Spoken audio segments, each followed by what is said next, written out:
Hi everyone, कैसे हैं आप सभी। हम सब तैयारी कर रहे हैं हमारे चैनल पर रीट एग्जामिनेशन की और मैं आप लोगों के साथ में साइंस सब्जेक्ट डिस्कस कर रही हूँ।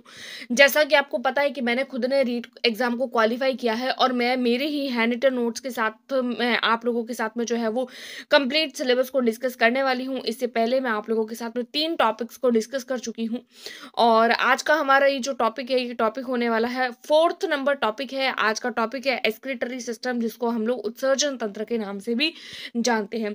मैंने मेरे नोट्स बनाए थे और मेरे नोट्स बनाने का जो सोर्स था वो एनसीईआरटी ही था और ये जो टॉपिक है वो हमारे 7th एंड 10th क्लास की एनसीईआरटी की बुक में दिया गया है। टू द पॉइंट बात करेंगे, जो एग्जाम में आने लायक चीजें हैं उन सभी की सभी बातों पर आज की वीडियो में हम लोग डिस्कस करने वाले हैं। और इसकी पीडीएफ लेने के लिए आप लोग मेरे टेलीग्राम ग्रुप को ज्वाइन कर सकते हैं। वहां से इसकी कंप्लीट जो भी पीडीएफ है वो आप लोगों को वहां से मिल जाएगी। और इससे पहले की जितनी भी वीडियोस है तो उसके लिए प्लेलिस्ट भी बन चुकी है, तो वो भी आप लोग एक बार जरूर चेकआउट करें। स्टार्ट करते हैं बिना किसी देरी के वीडियो को। सबसे पहले हम लोग देखते हैं उत्सर्जन तंत्र होता क्या है। उत्सर्जन तंत्र का मतलब होता है कि शरीर के नाइट्रोजनी अपशिष्ट पदार्थ होते हैं जो शरीर से बाहर निकालना, यानी कि शरीर में से जो भी अपशिष्ट पदार्थ है उनको बाहर निकालने की प्रक्रिया क्या कहलाती है? उत्सर्जन। उत्सर्जन तंत्र मानव का उत्सर्जन तंत्र, जिसके कुछ भाग होते हैं। सबसे पहला आता है वृक्क, जिसको हम लोग किडनी भी बोलते हैं। फिर आता है मूत्रवाहिनी, मूत्राशय और मूत्र मार्ग। देखिए, वृक्क जो होता है वो मुख्य उत्सर्जी अंग होता है और ये जो तीनों होते हैं वो सहायक उत्सर्जी अंग होते हैं। अब हम लोग देख लेते हैं सबसे पहले वृक्क की संरचना। सबसे पहले तो मैं यहाँ पर आप लोगों को वृक्क और वृक्काणु, वृक्क होता है मानव उत्सर्जन तंत्र, ये कंप्लीट मानव उत्सर्जन तंत्र है। और मानव उत्सर्जन तंत्र जो होता है उसके अंदर ये वृक्क होता है और वृक्क के अंदर भी वृक्काणु होते हैं। उसकी कंप्लीट संरचना जो है वो यहाँ पर आप लोगों को मैंने दर्शाई है। तो देखिए, सबसे पहले हम ड्राइंग इसकी देख लेते हैं। मानव उत्सर्जन तंत्र है। मानव उत्सर्जन तंत्र में सबसे पहले देखिए, ये जो आप लोगों के दिख रहे हैं ये धमनी है, बीच वाली यहाँ पर जो है वो धमनी है। उसके बाद में ये वाला बाह्य वृक्क है और ये जो है यहाँ पर, ये जो है वो आप लोगों के बाईं वृक्क शिरा है। यहाँ पर आप लोग देख सकते हैं ये जो बड़ी वाली जो आप लोगों को दिखाई दे रही है, जैसे कि आप लोग देखिए यहाँ पर, ये जो बड़ी वाली आप लोगों को दिखाई दे रही है ये कंप्लीट जो है ये महाधमनी है और यहाँ की साइड में जो है वो मूत्रवाहिनी। उसके बाद में ये वाली महाशिरा मूत्राशय, ये मूत्राशय है और ये जो है वो मूत्र मार्ग है। ये तो जाती है हमारे उत्सर्जन तंत्र। ड्राइंग में से क्वेश्चंस नहीं बनते हैं, लेकिन ड्राइंग को अगर हम लोग समझ लेते हैं तो एक बार हम लोगों को टॉपिक अच्छे से समझ आता है। उसके बाद में वृक्काणु की संरचना, जिसको हम लोग नेफ्रॉन बोलते हैं और जो वृक्क की संरचनात्मक और क्रियात्मक इकाई होती है। यहाँ पर इसकी संरचना के बारे में ज्यादा रीट एग्जामिनेशन में पूछा नहीं जाता है, लेकिन फिर भी हम लोग एज अ नॉलेज जो है वो यहाँ पर देख लेते हैं। तो देखिए, यहाँ पर सबसे पहले जो होता है वो बोमेन संपुट होता है, जो प्याले के आकार का होता है। इसके अंदर होते हैं कोशिका गुच्छ, जिसको हम लोग ग्लोमेरुलस भी बोलते हैं। फिर आता है वृक्क धमनी की शाखाएं होती है, वृक्कशिरा की शाखा होती है, वृक्क धमनी, संग्राहक वाहिका और वृक्काणु का नलिकाकार भाग। तो ये कुछ वृक्क और वृक्काणु की उत्सर्जन तंत्र और वृक्काणु की संरचना है। अब हम लोग देख लेते हैं वृक्क की संरचना कैसी होती है। तो देखिए, जैसा कि हम लोगों ने देखा कि यहाँ पर ये वाला पोर्शन जो है वो वृक्क है, यानी कि ये वाला, इसको हम लोग वृक्क बोलते हैं।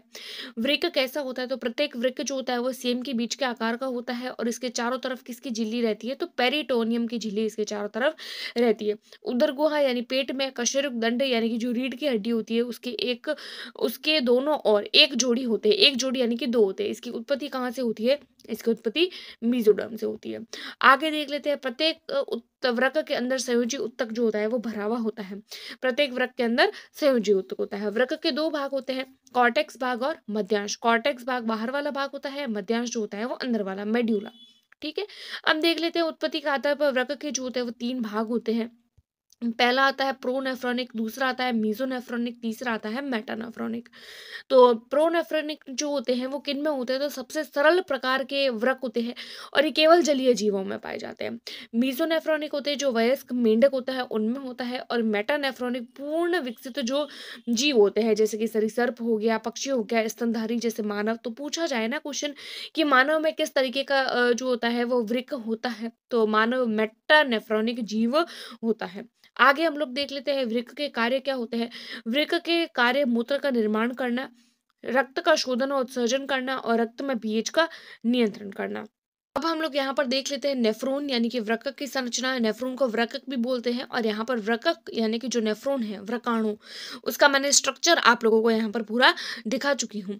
ठीक है, अब हम लोग यहाँ पर देख लेते हैं कंप्लीट की इसकी संरचना कैसी होती है। नेफ्रॉन जो होता है वो वृक्क की संरचनात्मक और क्रियात्मक इकाई होती है और प्रत्येक वृक्क के अंदर अनेक कुंडलित संरचनाएं होती हैं, जिसको हम लोग बोलते हैं नेफ्रॉन। वृक्क के ऊपरी भाग में प्याले नुमा संरचना होती है जिसे बोमेन संपुट बोलते हैं और बोमेन संपुट में अभिवाही धमनियों की कोशिकाओं का एक गुच्छा होता है जिसे ग्लोमेरुलस। जैसे कि देखिए आप लोगों को यहाँ पर दिख रहा होगा, मैंने अभी आप लोगों को बताया कि ये जो वृक्क है ना, वृक्क के अंदर बहुत सारी संरचनाएं थे। अब इस वृक्क को आप लोग जूम करोगे ना तो आपको ये ऐसा दिखेगा। यहाँ पर आप लोगों को एक प्याले के समान संरचना होती है जिसको बोमेन संपुट, और यहाँ पर अभिवाही धमनियों का जाल होता है रक्त कोशिकाओं का, जिसको हम लोग ग्लामेरुलस के नाम से जानते हैं, जो मैंने आप लोगों को बता दिया। अब हम लोग कुछ इंपॉर्टेंट पॉइंट्स देख लेते हैं कि वृक्क की जो भीतरी अवतल संरचना होती है जिसको हाइलम बोलते हैं। आंतरिक मेड्यूला भाग जो वृक्क का होता है में अनेक शंकु यानी कोन शेप्ड की संरचनाएं होती है जिनको पिरामिड बोलते हैं। कुछ जीवों के एक वृक्क में एक ही पिरामिड होता है, जैसे कि हाथी, खरगोश, और मानव में 8 से 12 तक पिरामिड पाए जाते हैं। मानव के मूत्र का हल्का पीला रंग होता है जो यूरोक्रोम के कारण पूछा गया क्वेश्चन है। मानव के जो रक्त होता है, मानव का जो मूत्र होता है उसका कैसा रंग होता है? पीला। किसके कारण? यूरोक्रोम के कारण। मानव मूत्र का पीएच 6। मूत्र के अंदर होता क्या है? तो देखिए जल होता है 95%, यूरिया होता है 2%, उसके अलावा प्रोटीन, वसा, यूरिक अम्ल, कॉर्ड्स जो बहुत कम मात्रा में होते हैं। मानव जो होता है वो प्रतिदिन 1 से 1.5 लीटर मूत्र का त्याग करता है जिसमें लगभग 25 से 30 ग्राम तक यूरिया होता है। अब देखते हैं उत्सर्जी पदार्थों के त्याग के आधार पर हम लोग जीवों का वर्गीकरण देख लेते हैं। सबसे पहला आता है यूरिकोटैलिक। देखिए जो यूरिक अम्ल का उत्सर्जन करते हैं वो यूरिकोटैलिक, जैसे पक्षी और सरीसृप। उसके बाद में यूरिया का उत्सर्जन करने वाले यूरियाटैलिक, तो वो स्तनधारी और समुद्री जीव, जैसे कि मानव, तो मानव भी यूरियाटैलिक में आ गया क्योंकि मानव भी यूरिया का उत्सर्जन करता है। उसके बाद में आता है अमोनियोटैलिक जो अमोनिया का उत्सर्जन करते हैं जैसे जलीय जीव। फिर आता है अमीनोटैलिक जो अमीनो अम्ल का उत्सर्जन करते हैं, तो वो होते हैं मोलस्का संघ के प्राणी जैसे कि घोंघा। तो इसी के उसके बाद में हम लोग कुछ देख लेते हैं कि उत्सर्जी पदार्थ कौन कौन से होते हैं। जैसे कि कुत्ता जो होता है वो एलेंटॉइक यानी कि कुत्ते का जो उत्सर्जी पदार्थ होता है उसको एलेंटॉइक बोलते हैं। मकड़ी गुआनिन का उत्सर्जन करती है और कबूतर हाइपोजेंथीन का उत्सर्जन करता है। एक और इम्पॉर्टेंट पॉइंट कि यहाँ पर कुछ संघ के नाम दिए गए हैं और इनमें कौन कौन से उत्सर्जी अंग होते हैं। जैसे मानव में उत्सर्जी अंग वृक्क होता है ना, तो अलग अलग जीवों में अलग अलग होते हैं। तो देख लेते हैं अलग अलग चीजें कौन कौन सी है। जैसे प्रोटोजोन्स, तो प्रोटोजोन्स जो होते हैं वो कोशिका झिल्ली जिसको हम लोग सेल मेम्ब्रेन भी बोलते हैं उनके द्वारा उत्सर्जन करते हैं। और इसके बारे में मैं आप लोगों को ऑलरेडी बता चुकी हूँ जब मैंने आप लोगों को सूक्ष्म जीव वाला टॉपिक पढ़ाया था, जिसमें मैंने अमीबा और पैरामीशियम जो आप लोगों के प्रोटोजोआ के ही पार्ट होते हैं, जो कोशिका झिल्ली के द्वारा ही भोजन को ग्रहण करते हैं, श्वसन भी उसके द्वारा करते हैं, उत्सर्जन भी उसके द्वारा करते हैं। उसके बाद में पॉरीफेरा और सिलेंटेटा संघ के जीव जो सामान्य सतह द्वारा उत्सर्जन करते हैं। स्तनधारी पक्षी और सरीसृप जो मेटानेफ्रोनिक या किडनी, जिसको हम लोग यानी कि मेटानेफ्रोनिक वृक्क होता है उसके द्वारा उत्सर्जन करते हैं। उभयचर होता है उनमें प्रोनेफ्रोनिक किडनियां होती है और मोलस्का में क्रेवर के अंगों ग्रीन ग्लैंड्स होते हैं। क्वेश्चन इसमें से पूछे जाते हैं। अब हम लोग देख लेते हैं एक और इम्पॉर्टेंट पॉइंट कि लवण व यूरिया जो होते हैं वो जल के साथ में श्वेद या पसीने के रूप में शरीर से बाहर निकाल दिए जाते हैं। देखिए हम लोग अगर उत्सर्जी पदार्थों का उत्सर्जन करते हैं ना, तो केवल मूत्र नहीं करते हैं, मूत्र के साथ साथ में जो पसीना होता है वो भी हमारे उत्सर्जी अंग का ही भाग होता है, जिसमें लवण और यूरिया होते हैं। तो इसी के साथ में हमारा उत्सर्जन तंत्र वाला टॉपिक कंप्लीट होता है। मैंने भी नीट पात्रता परीक्षा 2022 को क्वालिफाई किया है, पेपर 2 को, साइंस और मैथ्स। तो ये आज की वीडियो में थी। अब ये छोटा सा ही टॉपिक था, ज़्यादा बड़ा टॉपिक नहीं होता है।